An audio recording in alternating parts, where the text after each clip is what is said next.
নমস্কার, আমার রান্নাঘরে আপনাদের সকলকে সাদর অভিনন্দন। আজ আমি আপনাদেরকে বানিয়ে দেখাবো বড় কাঁচা লঙ্কার পকোড়া।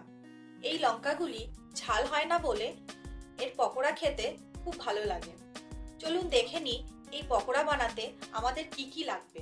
সাবস্ক্রাইব করুন পম্পাস কিচেনের রেড বাটনটি ক্লিক করে আর বেল আইকনে ক্লিক করুন আমার লেটেস্ট আপলোডগুলির নোটিফিকেশন পাওয়ার জন্য।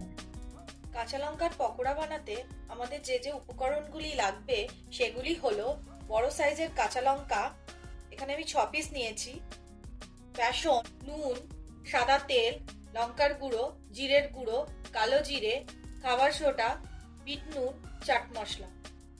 আমি একটি বড় বাটি নিয়ে নিয়েছি, এর মধ্যে আমি বেসনটা আস্তে আস্তে ঢালবো।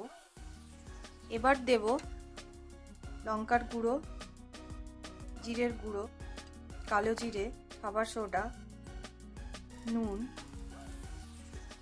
হাত দিয়ে ভালো করে সব উপকরণগুলি মিশিয়ে নেব। তারপর এর মধ্যে আস্তে আস্তে জল অ্যাড করব। জল দিয়ে আমি ভালো করে মেশাবো। একটু জল দেব।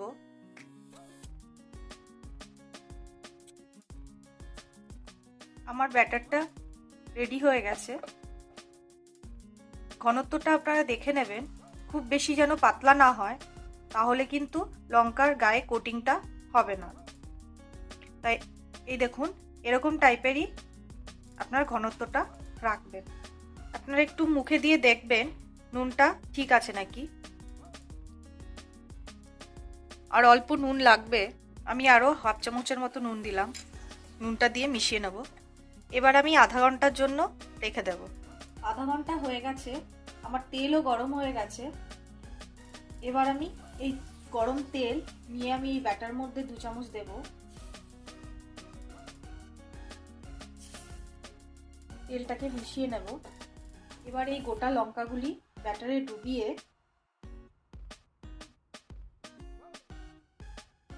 তেলের মধ্যে ছাড়ব।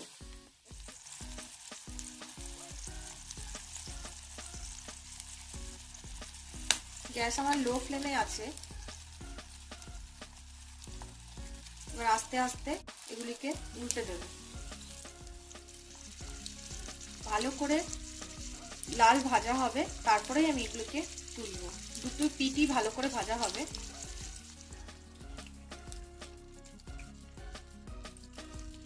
আমি কিছুক্ষণ পরপরই পকোড়াগুলোকে উল্টে নিয়েছি, যাতে 2 পিঠই ভালো করে ভাজা যায়।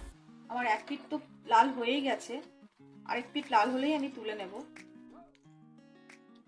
আমার দুটো পিঠই ভাজা প্রায় হয়েই গেছে, এবার আমি তুলব। তেলটা ভালো করে ছেড়ে নেবেন। বাকি লঙ্কাগুলো ব্যাটারে ডুবিয়ে একটি একটি করে ছেড়ে দেব।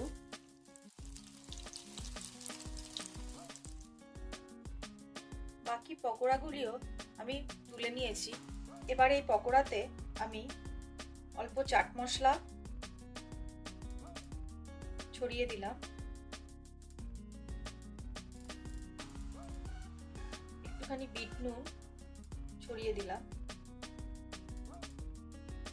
আপনারা এই পকোড়াটি ধনেপাতার চাটনি অথবা সস যা কিছু দিয়েই খেতে পারেন।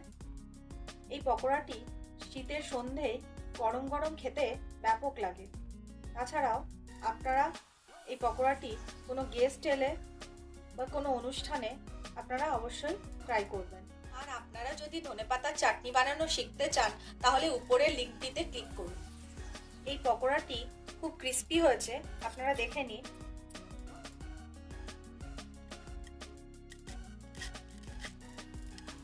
দেখুন খুব সুন্দর, বাইরের লেয়ারটা দেখুন খুব সুন্দর ক্রিস্পি হয়েছে, আর ভেতরটাও খুব সুন্দর দেখুন সেদ্ধ হয়েছে। পকোড়াটি ঘরে অবশ্যই ট্রাই করবেন আর আমাকে জানাবেন কেমন লাগলো। আমার এই রেসিপিটি যদি আপনাদের ভালো লেগে থাকে তাহলে আপনারা অবশ্যই ভিডিওটিকে শেয়ার ও লাইক করবেন আর আমার চ্যানেলকে সাবস্ক্রাইব করবেন।